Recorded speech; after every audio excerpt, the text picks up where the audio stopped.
আসসালামু আলাইকুম, this is এমএনআই এবং সবাইকে আজকে অনলাইন প্ল্যাটফর্মের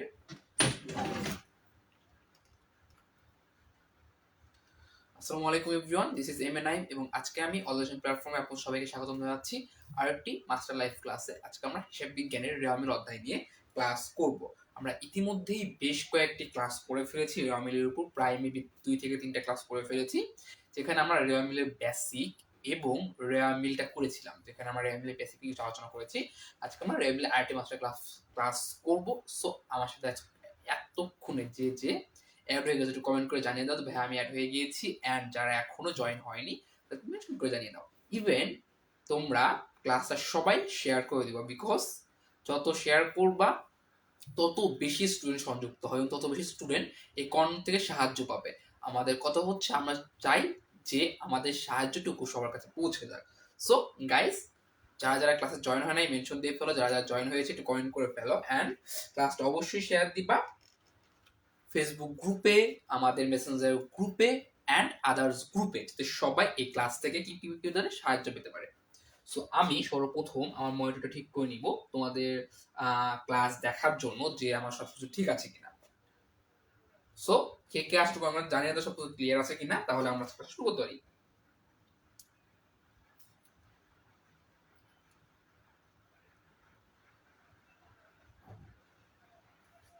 ওকে, যে জাস্ট কয়ের মাধ্যমে জানিয়ে দাও।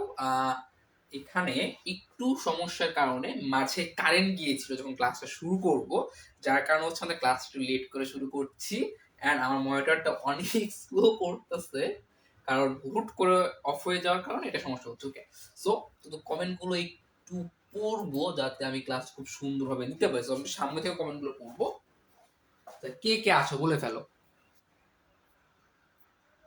ওয়ালাইকুম আসসালাম মাইশা, ওয়ালাইকুম আসসালাম ম্যারি, ওয়ালাইকুম আসসালাম রিয়া, ওয়ালাইকুম আসসালাম রোজেলা। রোজেলা কেমন আছো? ওকে, সো আমি আমার মনিটরে ক্লাসটা পেয়ে গিয়েছি। সো চলো আজকে আমরা দুর্দান্ত আর্টে লাইভ ক্লাস করব। যেহেতু আমাদের আজকে কোনো প্যারা নাই, 10টা 10:30 11টা পর্যন্ত আমাদের কোনো ক্লাস নাই, সেহেতু আমরা আজকে হিউজ পুরো বড়টা ক্লাস করতে পারি।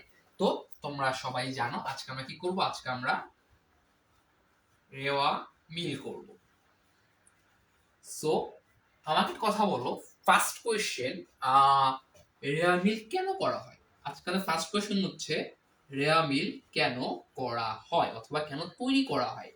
সরি, কেন করা হয় অথবা কেন তৈরি করা হয়। তৈরি করা হয়। চলো এই ছোট্ট একটা কোয়েশ্চেন দিয়ে আমরা আজকে স্টার্ট করব, যেটা সাধারণ জ্ঞান অথবা আমাদের এমসিকিউতে পেতে পারি। ওকে, সো একটু সবাই কমেন্ট করে জানিয়ে দাও যে আমরা রেওয়া মিলটা কেন করি এবং রেওয়া মিল কেন তৈরি করা হয়। সেম কোয়েশ্চেন সেম অ্যান্সার হবে।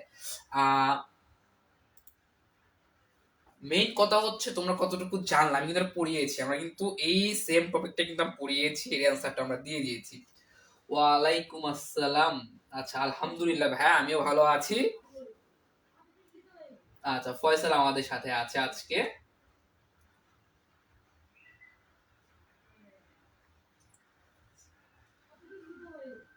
আচ্ছা মাইশা, আমি জানি তোমরা সবাই ভালো আছো।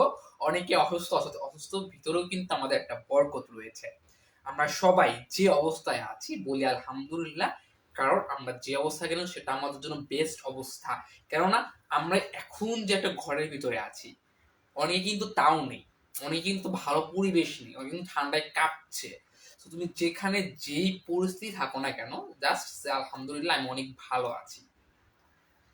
আচ্ছা ওকে, সো রেয়ার মিল কেন করা হয় এবং রেয়ার মিল মেন উদ্দেশ্য কি? চলো, রিয়া আছো, মাইশা আছো, ম্যারি আছো, আরো অনেকে আছো, ফয়সাল আছো, মারিয়া আজকে দেখছি না। সো আমি কিন্তু কারোর থেকে অ্যান্সারটা পাচ্ছি না যে রেয়ার মিল আমরা কেন তৈরি করি। আমরা রেয়ার মিলটা আছে কেন তৈরি করি, সো একটু কমেন্ট করে জানিয়ে দাও। তার মাঝে আমি একটু সাইডগুলো ঠিক করে নিব এন্ড আজকে আমরা ক্লাসটা শুরু করব। সো অ্যাজ ইউজুয়াল আমরা 5 মিনিট টাইম দিব সবকিছুর জন্য।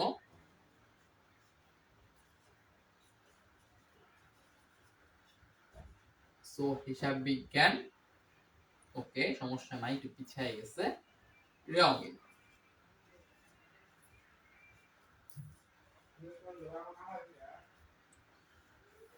তো আজকে আমরা করছি হিসাব বিজ্ঞান এবং রেয়ামিল। আচ্ছা, মাইশা ফার্স্ট ক্লাস মিস করছে, যার কারণে তার কিছু ইনফরমেশন সঠিক জানা নাই। ওকে, ফাতেমা আলী ম্যারি লিখছে যে গাণিতিক হিসাব যাচাইয়ের জন্য। ইয়েস, আমরা আমরা মূলত রেয়ামিলটা করি গাণিতিক শুদ্ধতা যাচাইয়ের জন্য অথবা গাণিতিক হিসাব যাচাইয়ের জন্য। সো এসএসসি অ্যাকাউন্টিং এর রেয়ামিল চ্যাপ্টারে সবাইকে স্বাগতম জানাচ্ছি। আজকে আমাদের রেয়ামিলের উপর থার্ড ক্লাস। সো সবাই একটু বই বের করে না, আমরা আজকে বই থেকে আলোচনা করব।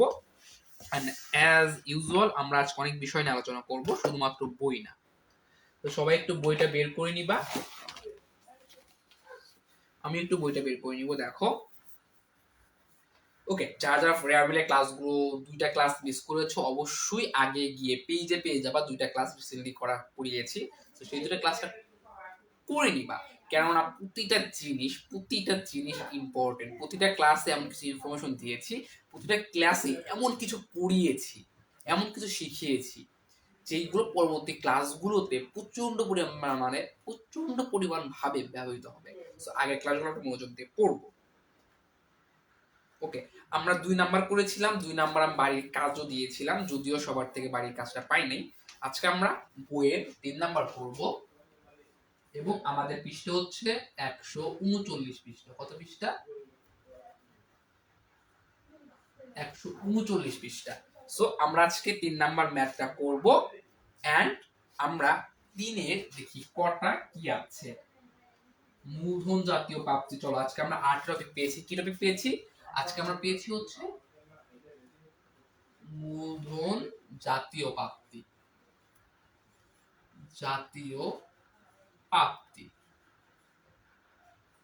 মূলধন জাতীয় প্রাপ্তি পরিমাণ নির্ণয়।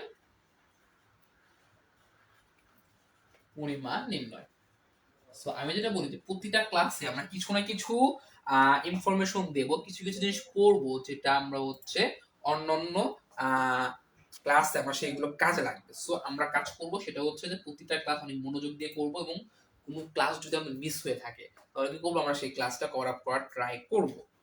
আচ্ছা, সবাই একটু ফ্রেন্ডদেরকে মেনশন করে দাও, কারণ কিন্তু অনেকে কিন্তু এখনো ক্লাসে জয়েন হয় নাই। সো ফ্রেন্ডদেরকে মেনশন করে দিবা এন্ড কমার্স ডিপার্টমেন্টে যারা যারা আছে তাদের ক্লাসটা শেয়ার করে দিবা।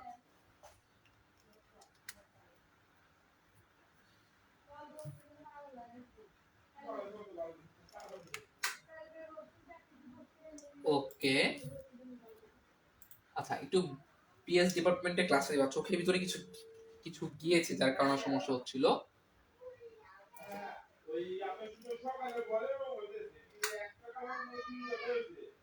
ওকে, চলো আমরা শুরু করি। দেখো, মূলধন জাতীয় প্রাপ্তি। দেখো, ভালো করে খেয়াল করো, ভালো করে খেয়াল করে ট্রাই করো। দেখো, মূলধন জাতীয় প্রাপ্তি আমরা এতদিন আলোচনা করেছি মুনাফা।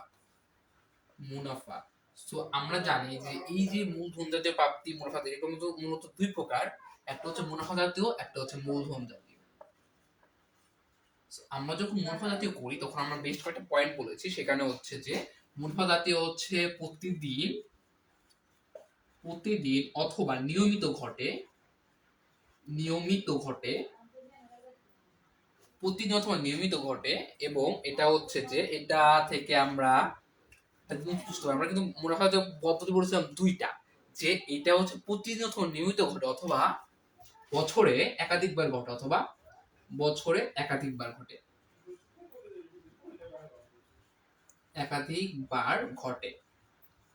আমরা যখন মুনাফা জাতীয় লেনদেন গুলো নিয়ে কথা বলছিলাম, মুনাফা জাতীয় প্রাপ্তি, মুনাফা জাতীয় প্রদান, মুনাফা জাতীয় আয় এবং ব্যয় যখন কথা বলছিলাম, তখন আমরা একটা কথা বলেছিলাম যে কোনগুলো মুনাফা জাতীয় আমরা কিভাবে চিনবো। আমরা 3টা পয়েন্ট বলেছি, 2টি পয়েন্ট বলেছিলাম। এটা নিয়মিত ঘটে। কি এটা নিয়মিত ঘটে? যেমন ধরো আমরা উদাহরণস্বরূপ বলেছিলাম বিক্রয়। উদাহরণস্বরূপ বলেছিলাম বিক্রয়। বিক্রয় কি? আমরা বিক্রয় এটা প্রতিদিন ঘটে।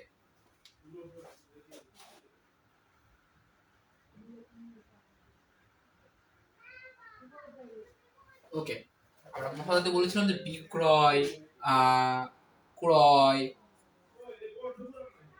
পরিবহন। দেখো, আমরা কথা বলেছিলাম বেশ কয়েকটা টপিকের উপরে। আচ্ছা, রিয়া দেখতেছে যে হোমওয়ার্ক গুলো করেছে বাট পোস্ট করা হয় না। আমি জানি মায়েশ অসুস্থ, রিয়া অসুস্থ, তো তোমরা, আমি চাই তোমরা খুব ভালো তাড়াতাড়ি সুস্থ হয়ে যাও। তো দেখো, বিক্রয়, ক্রয়, পরিবহন। বিক্রয়, ক্রয়, পরিবহন, তিনটা স্টেপ। আমি কথা বলেছিলাম যে মুনাফা কোনগুলো? মুনাফা হচ্ছে নিয়মিত ঘটে, বিক্রয় প্রতিদিন ঘটে, কারণ ব্যবসা বিক্রয় ছাড়া হবে না। ক্রয়, তোমাকে সবসময় ক্রয় করতে হবে, ক্রয় ছাড়া তুমি কি সেল করবা? বা পরিবহন, তোমাকে সবসময় পরিবহন করে নিয়ে আসতে হবে। তুমি পণ্যটা কিনলা, কিন্তু গুদামজাত করতেও তো পরিবহনটা লাগবে, মানে এটা কি মুনাফা জাতীয় ব্যয়। এখন মূলধন জাতীয় কোনগুলো? এগুলো জাস্ট অপোজিট। মূলধন জাতীয় হচ্ছে যেইগুলো খুব কম অথবা বছরে 1 অথবা 2 বার ঘটে, সে সবগুলো কিছু মূলধন জাতীয় লেনদেন বলে। আবার বলি, মূলধন জাতীয় লেনদেনকে কত বলে, কাকে বলে মূলধন জাতীয় লেনদেন? কোনগুলো মূলধন জাতীয় লেনদেন? যে সব লেনদেনগুলো নিয়মিত হবে না, কি খুব কম হবে, অথবা বছরে 1 থেকে 2 বার হবে, সেগুলো হচ্ছে কি মূলধন জাতীয় লেনদেন। কিভাবে?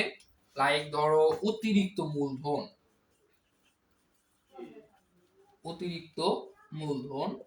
আমরা কি করি? আমরা বছরের শেষে, বছরের মাঝে গিয়ে দেখি যে আমার যে টাকাটা আছে সেই টাকাটা এনাফ না, আমাকে আরো টাকা লাগবে, তখন কি করি? আমরা অতিরিক্ত মূলধন নিয়ে আসি। এটা কি? এটা হচ্ছে মূলধন জাতীয় প্রাপ্তি। কি জন্য? কারণ এটা বছরে একবার নিয়ে আসা হয়। অতিরিক্ত মূলধন কিন্তু প্রতি মাসে মাসে নিয়ে আসবা না, তাই না? প্রতি মাসে নিয়ে এসে কি ব্যবসা চালাবা? চালাবা না।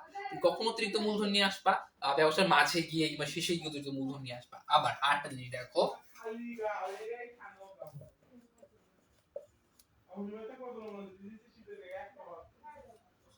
আসবাবপত্র। দেখো, আসবাবপত্র, তুমি কি করেছো? তুমি আসবাবপত্র ক্রয় করেছো। এখন জিনিসটা হচ্ছে এরকম, তুমি কি আসবাবপত্র প্রতি বছর ক্রয় করবা না, তুমি একটা আসবাবপত্র থেকে 4 থেকে 5 বছর সুবিধা ভোগ করবা।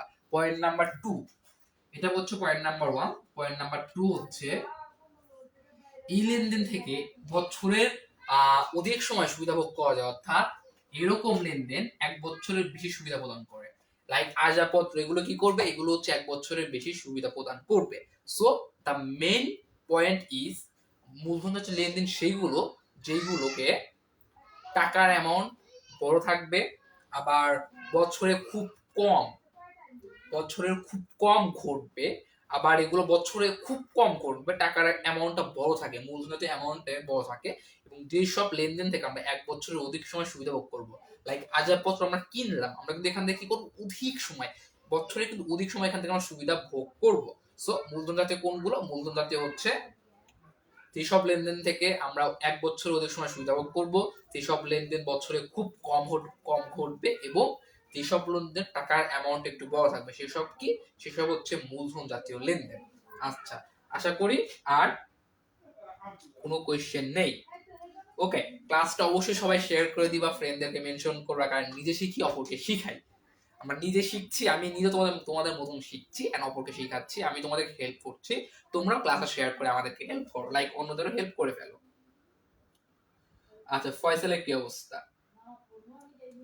ওয়ালাইকুম আসসালাম। অর্ণব, আচ্ছা অর্ণব ভাই আজকে আমাদের ক্লাসে new, welcome to our class.